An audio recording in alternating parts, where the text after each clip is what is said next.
제존양로 이수에는 붉고 흰 꽃이 뜰 가득 향기로운데 벼와 삶, 콩보리도 함께 있구나.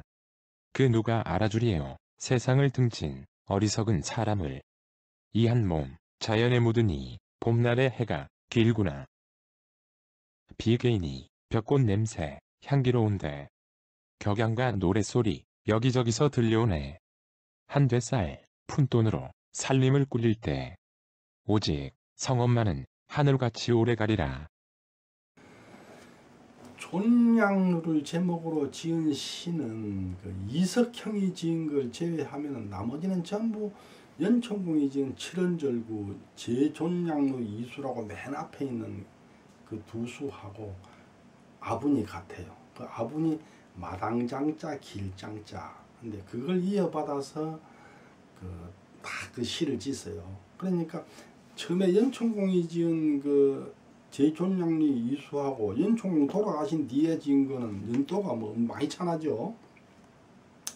그렇게 오랜 기간을 두고도 그 아분을 이어서 시를 지었다는 얘기는 뭐냐면은 연천공의 가르침인 그 존심 양성을 따르겠다는 의미를 가진 것으로 해석할 수 있겠습니다. 연촌집에는 그 이석형하고 신기, 윤자견 이 세 사람이 지은 시를 원운으로 분류를 했어요. 그런데 신기나 윤자견은 연천공의 그 아분을 따랐어요. 근데 이석형은 안 따랐고 나머지는 다 차운으로 뺐는데 제가 볼 때는 그 신기나 윤자견 이 사람 다 연천공하고 같은 시대뿐이고 이석형도 그 공원 장하시를 짓고 유미사 최선생을 지었기 때문에 그리고 아분도 연천공을 안 따랐으니까 그걸 원운으로 했는가 하는데 이석형의 원운을 따라서 지은 차운이 원래부터 없었는지 아니면 원래 있었는데 정유재한테 없어져 버렸는지 그건 제가 모르겠습니다. 이석형은 1415년 출생으로 판중추 부사를 지냈으며 앞서 공원 창화시, 요미사 송최선생을 모두 지었다. 신기는 전라도 관찰사를 지냈는데 연촌공의 사위, 신우경의 아버지이다. 윤자견은 주부 벼슬을 하였으나 인물 정보가 자세하지 못하다. 최효소는 경주 최시로 저명한 성리학자 정여창의 외할아버지이다. 최홍효는 1370년 출생으로 중추원사를 지냈으며 요미사 송최선생을 지었다. 고득종은 1388년 출생으로 한성판윤을 지냈으며 문장과 서예가 뛰어났으며 효자 정려를 받았다. 기건은 판중추 부사를 지냈는데 세조가 왕위에 오르자 벼슬에서 물러나 은거하였다. 김국광은 1415년 출생으로 우의정을 지냈으며 적개공신, 좌리공신 등 여러 공신호를 받은 훈신이다. 신영소는 중추원사를 지냈으며 요미사 송최선생을 지었다. 김해는 인물 자료를 찾을 수 없다.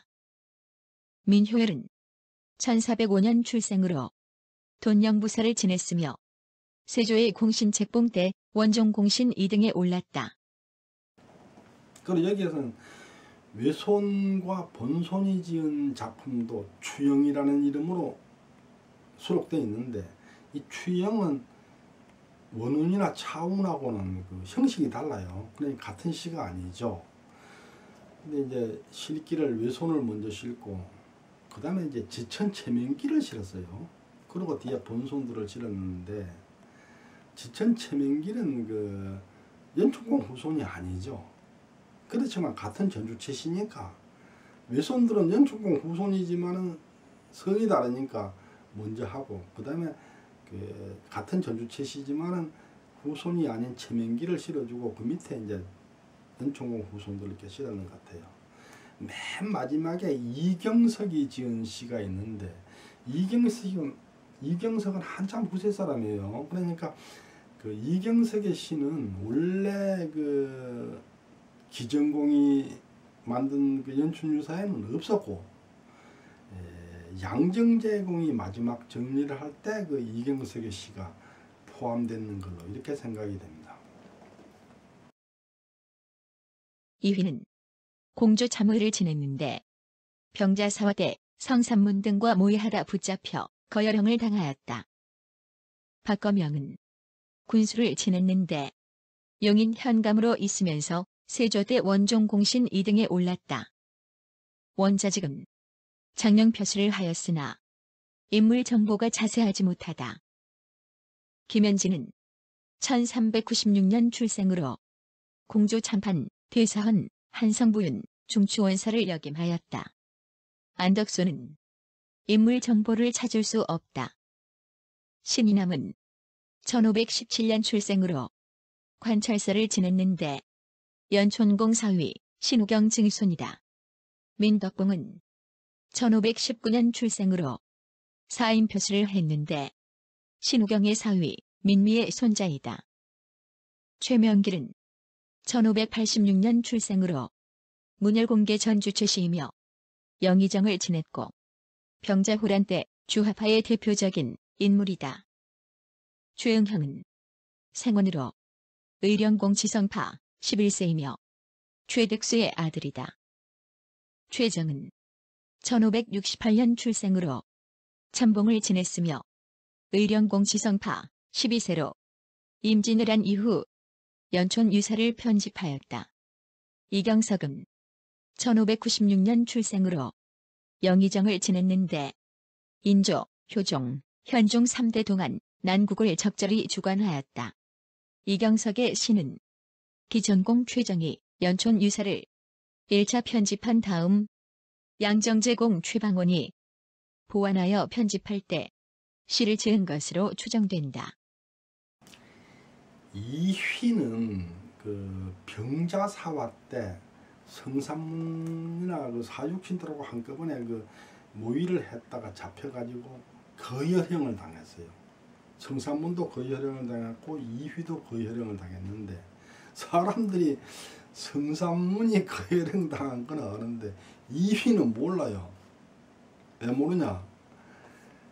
지금 우리가 말하는 사육신은 남효원이 그 병자사화 때 희생된 사람들 중에서 6명을 특별히 선발을 해가지고 육신전에다가 적었어요. 그런데 이휘나 그 아까 앞에 그 유미사송 최선생을 지었던 신신 같은 사람도 그 병자사화에서 다 희생된 처형된 사람들인데 육신전에 안 적혔기 때문에 사육신에 가려져서 보이질 않는 거죠.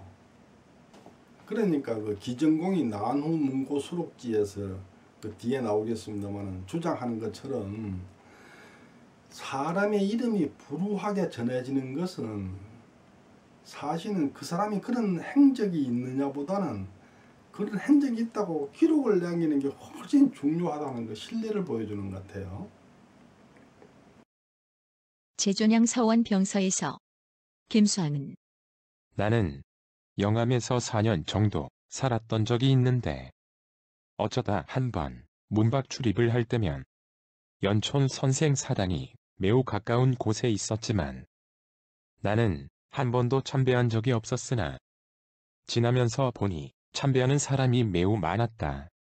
서울로 돌아온 지금이야 연촌공과 관련한 여러 가지 사실을 모두 알게 되어 비로소 명백함에 이르렀으므로 최수제에 관하여 받들어 기록하여 사당에 모인 여러분에게 보이노라.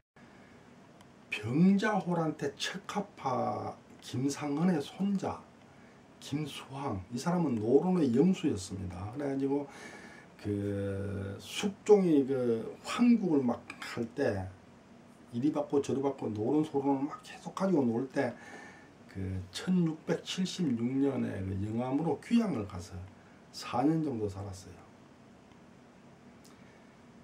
근데 김수항이 영암으로 오기 전에는 연촌공이 누군지를 몰랐대요. 그랬는데 존양사를 보고 저기라고 연촌이라는 사람 모셔놨네. 그리고 서울에 올라가서 공부를 해보니까 아, 이분이 정말 대단한 분이다. 그래서 흠모하게 되었고 따고 그렇게 적혀있어요. 탁월한 지식과 맑은 바람을 그 누가 전하였는가.